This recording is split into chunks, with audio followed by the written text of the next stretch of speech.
4 का पार्ट 9 में हमने डिस्कस करना है method of कंट्रोडक्शन।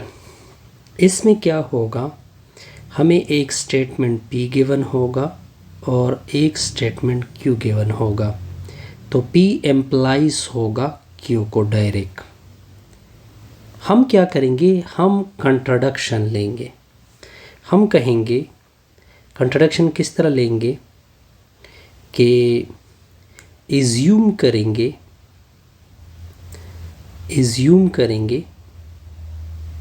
That P is true, P को ट्रू मानेंगे और इन Q को क्या मानेंगे, फॉल्स मानेंगे। अगर मैं एग्ज़ाम्पल में इसकी वजाहत कर दूँ तो वो बड़ी इंटरेस्टिंग होगी। आप इस एग्ज़ाम्पल को देखें। अब देखिए 3n+2 एक आड है। 3n+2 क्या है, आड है। ये आपकी P स्टेटमेंट हो गई कि 3n+2 क्या है, इज़ आड। और ये बिल्कुल ट्रू कहते हैं। ये तो बिल्कुल करेक्ट है, क्योंकि n की जगह आप इंटीजर पुट करोगे तो आपको रिज़ल्ट क्या मिलने वाला है, आड। और आपने साबित करना है कि n आड होगा। n आप आड रखोगे या आप इंटीजर नहीं, n क्या होगा, आड होगा। n क्या होगा, आड होगा। अब हम करेंगे ऑन कंट्रेरी सपोज। अब मैं method of contradiction result on contrary suppose. हम कंट्रेरी सपोज करते हैं Q is not odd, Q is not odd। Q क्या नहीं है, odd नहीं है। जब आपने नॉट लगाया तब आपने Q की निगेशन ले ली। Q की क्या ले ली, निगेशन ले ली। तब जब Q odd नहीं है, सो Q इज़ इवन। Q क्या है, इवन है। इसका मतलब है कि n यहाँ पे 8 था, लेकिन अब n क्या होगा, इवन होगा। तो इवन को मैं लिख सकता हूँ 2k। इवन को मैं क्या लिख सकता हूँ, 2k। अब इसी स्टेटमेंट को आप P में अब आप P की स्टेटमेंट लोगे 3n+2, लेकिन n की जगह 2k पुट कर दोगे। 3 दूनी 6, 6k प्लस क्या आएगा, 2 आएगा।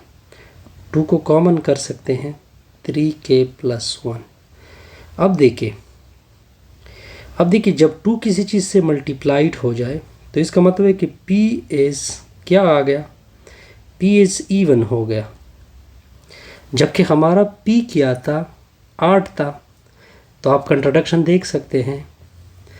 सो कंट्रोडक्शन एराइजेस,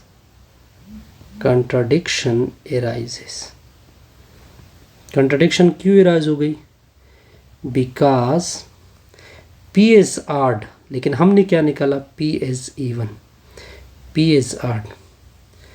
P क्या है, ये कंट्रोडक्शन आपको क्यों आ गई, क्योंकि आपने Q को कंट्री लिया था। Q आपने कहा था नॉट आड है।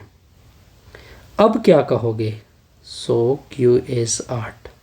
क्योंकि जब कंट्रोडक्शन, ये P में कंट्रोडक्शन क्यों आ गई, क्योंकि Q में कंट्रोडक्शन थी। अब हम Q को क्या करेंगे, सीधा कर देंगे। तो Q को सीधा करेंगे तो नॉट इससे हटाएंगे तो उसे क्या आएगा, आड आएगा। अब देखिए यहाँ पे डिफिनीशन है इर्रेशनल नंबर की। इर्रेशनल नंबर वो नंबर है जो फ्रैक्शन और रेशो में ना हो। जैसे कि पाई है, पाई एक इर्रेशनल नंबर है, ई भी एक इर्रेशनल नंबर है, और इसके अलावा √3 भी एक इर्रेशनल नंबर है। अब देखिए, अब आते हैं एग्ज़ाम्पल की तरफ। मेन एग्ज़ाम्पल है जी, हमने ये साबित करना है, show that √3 is a rational number. हमने एग्ज़ाम्पल में ये शो करना है, show that square root 3 is an irrational number। ये हमने साबित करना। अब हमने मेथड ऑफ कंट्रोडक्शन यूज़ करना है। इन लोगों ने कहा हुआ है कि स्क्वायर रूट 3 एक इरेशनल नंबर है। हम इसको उल्टा लेते हैं। कंट्रोडक्शन इसी को कहते हैं ना, square root 3 is not irrational. जब इरेशनल नहीं है so square root 3 is rational. जब इरेशनल नहीं है तो रेशनल होगा। ओके जी, अब ये रेशनल होगा। जब ये रेशनल है स्क्वायर रूट 3, तो रेशनल की डिफिनीशन रेशनल के डिफिनीशन में क्या क्या सेटिस्फाइड होगा? ये कंडीशन सेटिस्फाइड होंगे। पहले तो ये नंबर x बाई वाई बटा की फॉर्म में लिखेंगे, ये पहली कंडीशन होती है रैशनल की। दूसरी कंडीशन ये होगी कि x और y में ज़्यादा से ज़्यादा कॉमन क्या आना चाहिए? 1। तीसरी कंडीशन ये होगी कि x और y क्या होंगे? इंटीजर होंगे। चौथी कंडीशन ये होगी कि y 0 के बराबर नहीं होगा। अब क्या करेंगे? हमें तो साबित करना था इरेशनल, लेकिन हमने क्या किया कि नहीं, ये रेशनल इरेशनल नहीं है बल्कि क्या है? रेशनल है। जब ये रेशनल है तो कितनी कंडीशन सेटिस्फाइड होगी? ये 4। अब इन चारों में एक कंडीशन ट्रू नहीं आएगी। जब एक कंडीशन ट्रू नहीं आएगी तो हम कहेंगे कि हमने जो सपोज लिया था वो गलत लिया हुआ है। क्या सपोज लिया था? Square root 3 is not irrational. इसमें से क्या हटाएंगे? नॉट को हटाएंगे, बल्कि क्या कहेंगे कि स्क्वायर रूट 3 इज़ रेशनल। बहरहाल मैंने सब कुछ बता दिया। अब कंडीशन 1 को लेते हैं। x by y equal to square root 3। दोनों इसको उधर शिफ्ट कर दें तो x equal to 3 square root y. दोनों साइड का स्क्वायर ले लें। x स्क्वायर इक्वल टू 3 का स्क्वायर, स्क्वायर रूट 3 का स्क्वायर और y का भी square. x square equal to 3y square. अब आप देखें, x स्क्वायर इक्वल है 3y स्क्वायर के बराबर। x स्क्वायर इक्वल है 3y स्क्वायर के। अब क्या करेंगे? इसका मतलब ये बना कि हम x को लिख सकते हैं 3m की फॉर्म में। किसकी फॉर्म में? क्योंकि यहाँ पे दोनों के दरमियान इक्वलिटी है। जब y स्क्वायर के साथ 3 है, जब y स्क्वायर के साथ 3 है तो x के साथ भी क्या होगा? 3 मस्ट होगा। और इसके साथ हमने एक्स्ट्रा एक इंटीजर लगाया। यहाँ तक क्लियर? क्योंकि यहाँ पे मैंने इक्वलिटी को देखना था। y के साथ 3 है तो इक्वलिटी के मुताबिक x के साथ भी 3 होगा, तो इस वजह से हमने x को बराबर किया 3m के।